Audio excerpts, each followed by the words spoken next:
Oklahoma Matters with Ed Kelley, sponsored by OOK, Oklahoma's exchange-traded fund.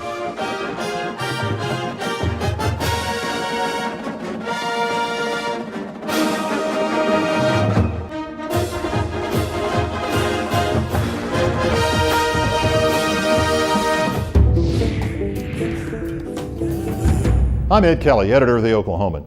The biggest difference between Oklahoma City and Tulsa is the way they govern themselves.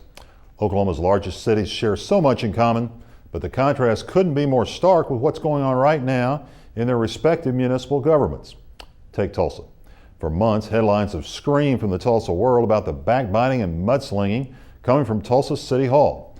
There are lawsuits and name-calling, and every day seemingly brings a fresh crop of allegations. It's head-spinning and impossible to keep up, at least from afar.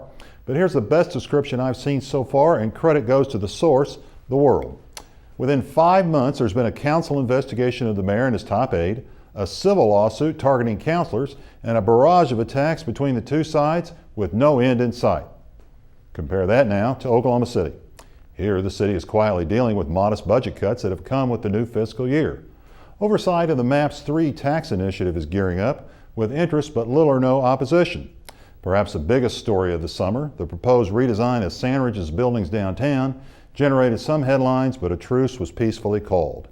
So why the difference between the two cities? It starts with the form of governments. In Tulsa, there's a strong mayor form of government, with the mayor, in this case Dewey Bartlett, running the show. It's a full-time gig paying $105,000 a year. It's also highly partisan, with Democrats and Republicans running for municipal office. In Oklahoma City, it's just the opposite. It's a city manager form of government.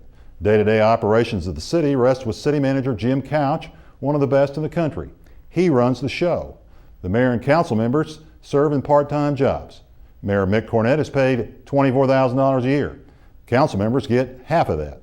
More importantly, these are nonpartisan positions. As former Mayor Kirk Humphreys once told me, when it comes to fixing streets, there's no such thing as a Democrat or Republican pothole. So which system is preferable? Maybe someday the bickering will stop in Tulsa and prove that its government can function without rancor. But right now, Oklahoma City certainly has its act together.